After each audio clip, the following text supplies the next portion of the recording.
सभ्यता से भरपूर शास्त्री परिवार की इकलौती बेटी मोहिनी को बचपन में ही पढ़ाई के लिए विदेश भेज देते हैं, जहां से वो सालों बाद ग्रेजुएशन पूरी करके इंडिया वापस आती है, जो अब संस्कार, सभ्यता, संस्कृति जैसी चीजों से कोसों दूर होती है। एक सुबह मोहिनी शॉर्ट ड्रेस पहने, कानों में हेडफोन लगाए जोर जोर से इंग्लिश गाने गाती हुई घर में घूम रही होती है। सुबह सुबह भगवान का नाम लेते हैं, राक्षसों की तरह चिल्लाते नहीं। पॉप्स, आपको अच्छे गाने की बिल्कुल समझ नहीं है, so take a chill pill. अरे मोहिनी, पापा से ऐसे बात करते हैं क्या? सारी तमीज भूल गई हो। ओह मॉम प्लीज, इतनी बड़ी भी कोई बात नहीं हुई, सो डोंट ओवर रिएक्ट। ऐसे ही दिन बीतते हैं जिसमें मोहिनी के तौर तरीके, रहने और बात करने का ढंग उसकी मम्मी पापा को परेशान करने लगता है। भला कोई मानेगा कि ये मेरी बेटी है?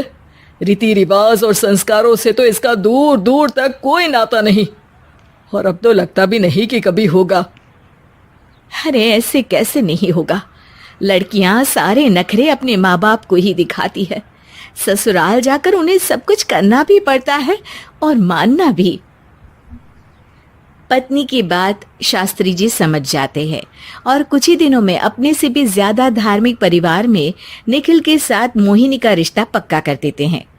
रिश्ता तो पक्का कर दिया, पर यहाँ मोहिनी को कैसे मनाएंगे? शादी ब्याह के मामले में आटे में नमक जितना झूठ तो चलता है जी। इसी तरह एक के बाद एक तिकड़म लगाते हुए दोनों मिलकर मोहिनी को शादी के लिए तैयार कर लेते हैं और मोहिनी निखिल की शादी हो जाती है, जिसके अगले दिन से ही मोहिनी दोबारा अपने पूरे अवतार में शॉर्ट ड्रेस पहनकर घर में घूमने लगती है। बहू को ऐसे देख सास की आंखें फटी की फटी रह जाती हैं।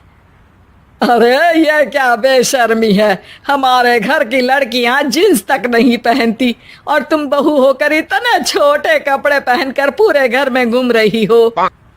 सीरियसली मॉम, प्लीज आप अपनी इस 80 के दशक वाली सोच में मुझे इंक्लूड मत करो। हाय तौबा, एक तो बेशर्मी दिखाती है, ऊपर से सास के साथ जुबान भी लड़ाती है। अरे जल्दी कपड़े बदल कर आ, घर की पहली आरती तुम्हें ही करनी है। इतनी देर में निखिल भी वहां आ जाता है। माँ, पापा आने वाले हैं, पूजा का सारा सामान तैयार है ना? ये पूजा हमेशा मेरे बॉयफ्रेंड्स के पीछे पड़ी रहती थी और अब हस्बैंड के पीछे भी आ गई। मोहिनी की बातें सुन सास तो अपना सिर पकड़ लेती है, लेकिन निखिल किसी न किसी तरह उसे पूजा के लिए कन्विंस करके कपड़े चेंज करने के लिए भेज देता है, जिस पर पूजा खत्म होने के बाद वो एक बार फिर अपनी शॉर्ट ड्रेस में आ जाती है। बहू, ये क्या तरीका है? संस्कार नाम की कोई चीज है या नहीं? नहीं ससुर जी, संस्कार मेरा दूसरा बॉयफ्रेंड था, अब तो मेरा उससे कोई कांटेक्ट नहीं है। मोहिनी का जवाब सुन के ससुर तो भगवान नाम जपते वहां से चले जाते हैं, लेकिन सास बहू के बीच कहासुनी फिर शुरू हो जाती है, जिसे इग्नोर करते हुए मोहिनी घर से बाहर चली जाती है और देर रात घर वापस आती है। मोहिनी, मैं जानता हूँ कि तुम विदेश में रही हो और तुम्हें वहीं की आदत है, पर यहाँ चीजें कुछ अलग है। अगर तुम उस हिसाब से कुछ एडजस्ट कर लो तो सबके लिए सही हो जाएगा। I am not in a lecture mood. Good night. अगली सुबह मोहिनी देर से उठकर एक बार फिर उसी तरह सबके सामने आती है, जिस पर उसकी सास कुछ बोले उससे पहले ही मोहिनी की दोस्त मोनिका और रेचल वहां आ जाती हैं। Oh hi darling, how are you? OMG, we missed you so much. I missed you too darling. Ram Ram, इन्होंने तो तुमसे भी छोटे कपड़े पहने हैं। अरे तुम लोगों के अंदर कोई शर्म लिहाज बाकी भी है या सब बेच खाई? मोहिनी, तुम्हारी मेड कुछ ज्यादा नहीं बोलती? इस पर मोहिनी की दोस्त उसकी सास का मजाक बनाने लगती है, जिसे सुन निखिल उन्हें जवाब देते हुए कड़वे शब्द सुना देता है और वो सुन के वो दोनों तो मुंह बनाए वहां से चली जाती है, लेकिन गुस्से से लाल मोहिनी वहीं खड़ी निखिल को घूरती रहती है। घूर क्या रही हो? तुमसे शादी की ये सोचकर कि विदेश में पढ़ी लिखी हो, घर में कोई पॉजिटिव चेंज लाओगी। अपनी करियर के लिए एम्बिशियस होगी, पर अपने इस बिहेवियर से उस पढ़ाई के साथ साथ अपने मम्मी पापा के नाम को भी डुबो रही हो। अगर तुम्हें ऐसे ही हाल रखना है तो यहाँ रहने की कोई जरूरत नहीं है।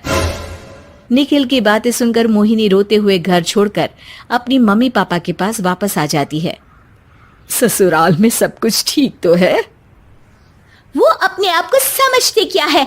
मोहिनी पर चिल्ला रहे हैं? मैं क्यों उसके इशारों पर चलूं? मैं अपनी लाइफ अपने तरीके से जीना चाहती हूँ और वो ना आप लोगों को मंजूर था और ना ही उन्हें है। तुम यहाँ नहीं रह सकती। अपने पापा की बात सुन के मोहिनी हैरान रह जाती है।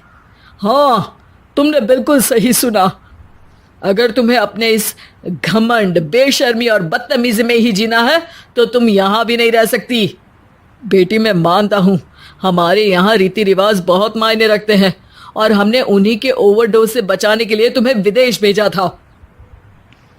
एक लड़की जो शादी करके घर और बच्चे संभालती है, उससे तुम अपने आप को ज्यादा समझ सको इसके लिए भेजा था।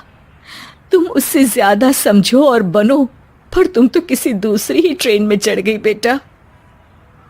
उसके मम्मी पापा बहुत देर तक मोहिनी को सारी बातें समझाते हैं, जिन्हें सुनकर मोहिनी को अपनी गलती का एहसास होता है। वो जॉब ज्वाइन कर लेती है और ससुराल वापस आकर उन्हें मॉडर्न बनाती है और खुद भी कुछ रिवाज सीखते हुए खुशी से रहने लगती है।